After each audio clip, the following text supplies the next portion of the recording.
شنو السبب انا اللي يخليني نجي في هاد الوغرة، في هاد البلاصة، في هاد الحرارة؟ جانا نصور تران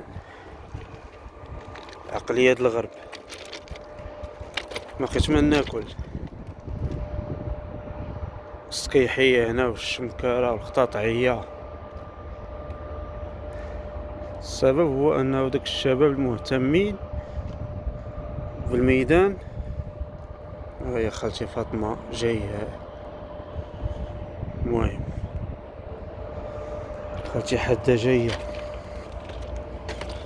السبب هو انه داك الشباب المهتمين عوض ما يتبلاو بشي حاجات تخرج عليهم تقهرهم تهلكهم بحال ادمان مخدرات وحاجات اخرى،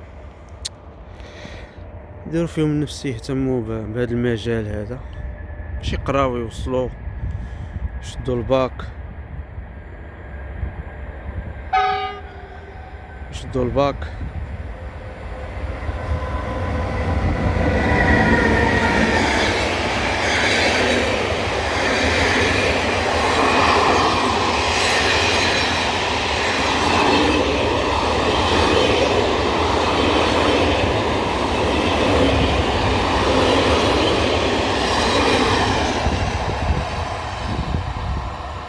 تنعتذر من الطاقم الميكانيسيان مشى في التران مساكن، قدموا لي التحية بالاشاره وبالصوت وانا ملاهي مع الفيديو،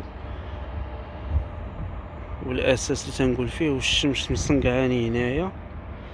المهم تنقدم لهم التحيه. هذه التران ديال مراكش، ها هي الساعه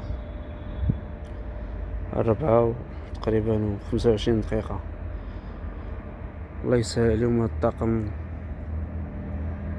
وان شاء الله ربي يعوض لهم.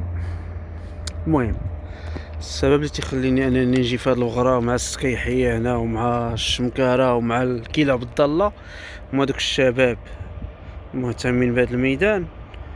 نبغيهم انهم يهتموا يتبلاو بهذا الميدان القطارات باش يقراو ويوصلوا يشدوا باك علمي ويكملوه بالتكوين يسطية الكتروميكانيك.